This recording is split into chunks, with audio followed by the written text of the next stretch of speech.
Seeing such darkness in the room during the day, Bella shivered with fear. I will leave here in my mind, and he will not be inside, if something is really bad.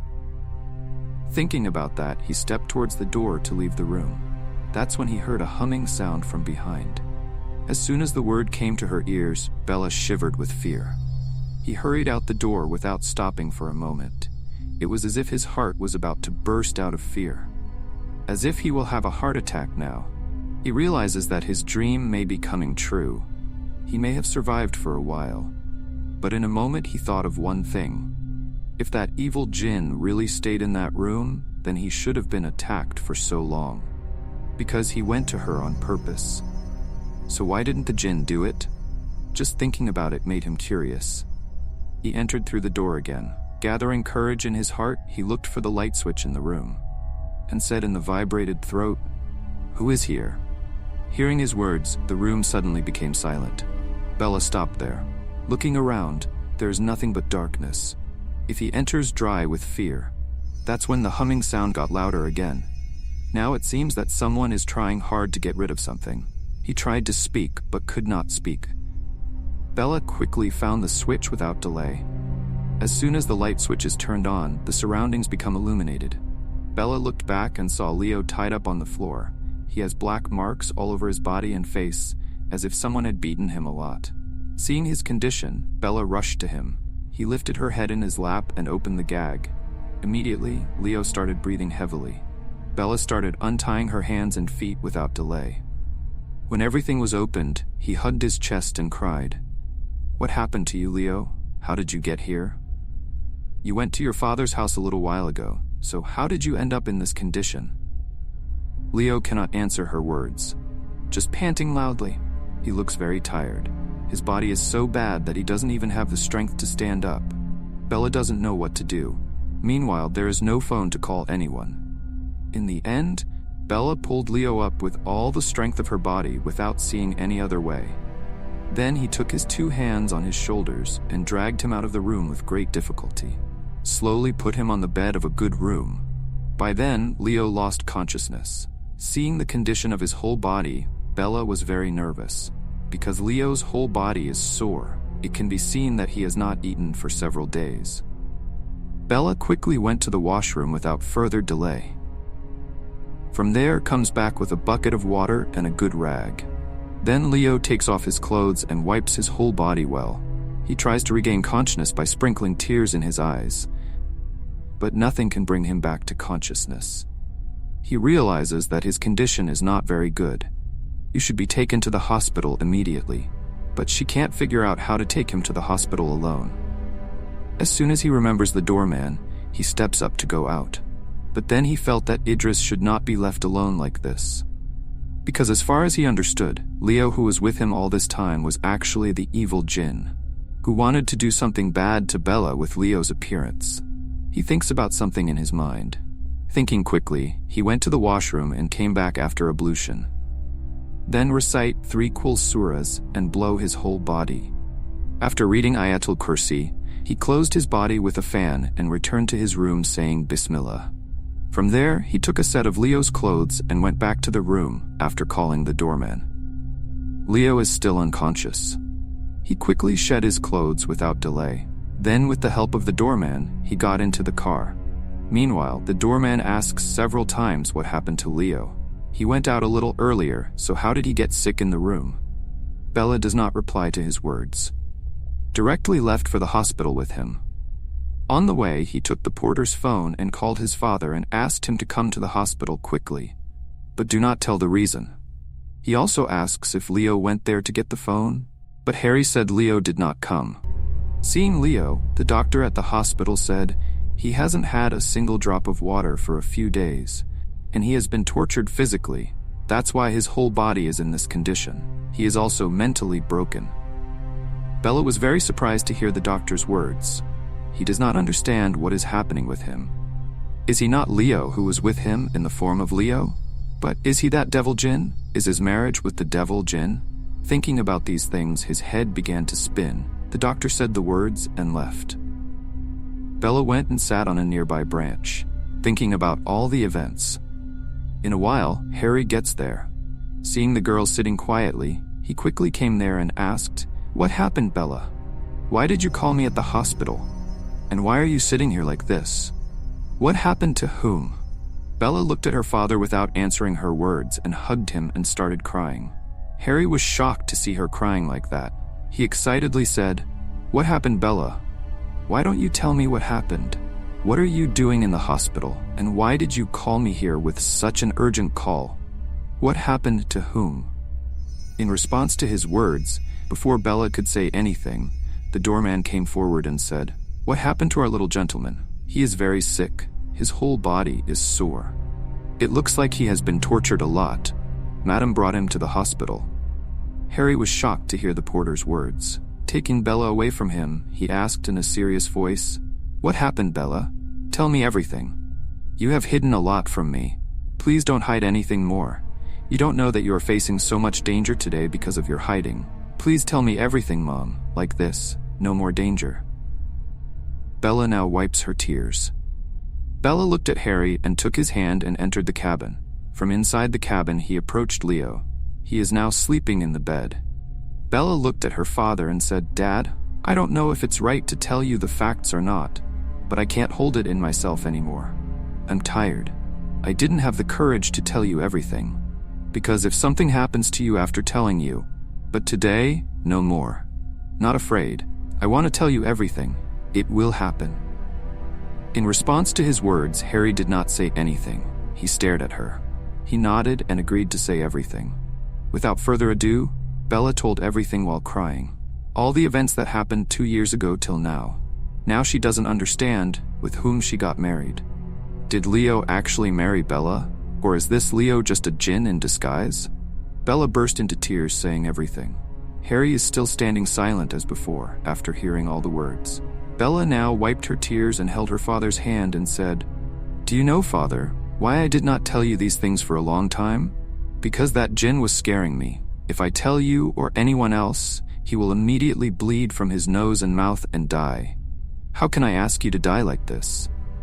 I've been silent for a long time, but I'm forced to tell you. I want to live a normal life. I can't stand it anymore." Bella's chest floats with tears as she says the words in a row. Hearing his words, Harry remained silent as before. There was no confusion between him. Bella was quite surprised. Wiping his tears, he looked at his father suspiciously. Immediately, in front of Bella's eyes, her father's nose and mouth began to bleed. He fell to the floor and started rolling. The blood that came out of his nose and mouth began to wash over the floor. Seeing her father's condition in front of her eyes, Bella's head felt like the sky had collapsed. The ground moved from under his feet. She started screaming and crying. He couldn't imagine his father would be like this.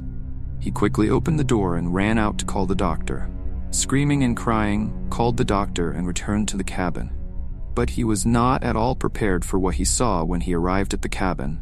There is no one in the cabin except Leo, who is sleeping. Not even a drop of blood anywhere. The doctor was very upset that the doctor had been called out for lying like this. He scolded Bella a bit and went back to his work. Bella did not know what to say or what to do. He feels nothing but crazy right now. He clutched his hair with both hands and sat down on the floor. He looked around and tried to understand whether what had happened so far was real or a lie. Was his father here at all? Or was it someone else? Bella looked back when she suddenly felt someone's hand on her shoulder. He saw his father standing in a healthy state. Nothing happened to him. Harry bent down and held the girl's arms. Bella looked at the sleeping Leo and said, "What happened, Bella? Why did you bring Leo to the hospital? What happened to his body?" Bella pulled herself away from her father and took a few steps back. His brow furrowed and he looked at his father from head to toe.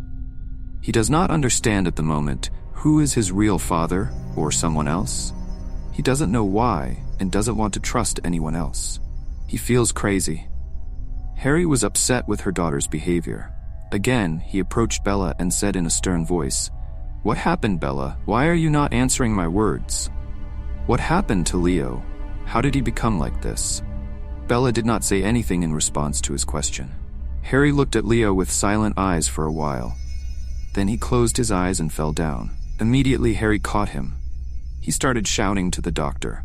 On regaining consciousness, Bella found herself in a hospital bed. With wide eyes, he saw his father and Idris standing beside him. Both seemed to be in good health. Leo is a bit weak, but is now fully recovered. Bella's eyes widened, and both of them smiled. Harry came forward and patted Bella's head and asked, "How are you now, Bella?" Bella did not answer his words, just dabbed and looked once at father and once at Leo. A lot of time passed like this. Harry was disappointed to see him remain silent like this. He quickly left the cabin to call the doctor. Leo sat next to Bella. Patting his head, he took his right hand in his fist and said, "Forgive me, Bella. I didn't believe you. I dismissed all your words as hallucinations. Measure me. You and I are in this situation today because of my mistake. I will not make any more mistakes. From now on, I am by your side. I will do what I have to do to punish the evil Jinn. Please get well soon. I don't like seeing you in this state anymore. I can't bear it." Leo was hoarse while speaking the words. Tears were welling up in his eyes. Bella regained consciousness. Slowly, he remembered everything. At once, he shivered in fear.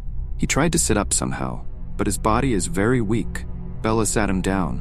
Bella sat up and asked with a trembling voice, "Are you really Leo? Or are you an imposter like always?" "No, Bella, I'm not a fool. Look, I'm your husband, Leo, the one you're married to, the one you told everything to last night, but I didn't believe a word you said. Instead, I fell asleep angry at you." Bella sighed, looking around, trying to find something. Then Idris looked back at him and asked, frowning, "If you didn't believe me last night, why do you believe me today?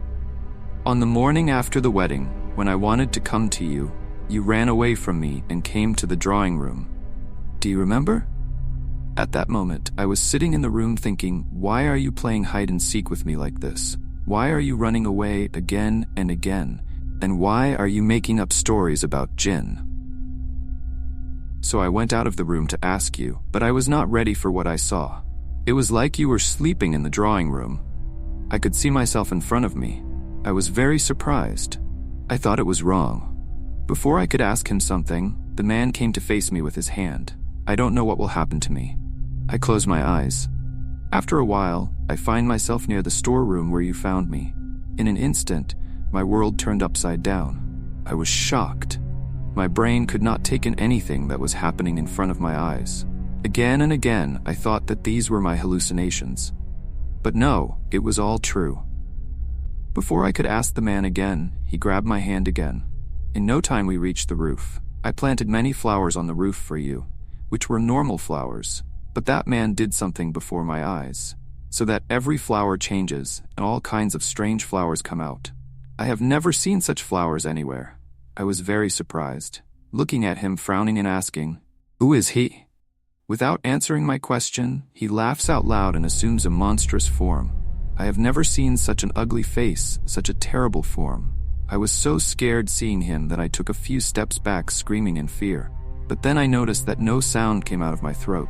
I try hard to scream and come down, but I can't go forward or backward.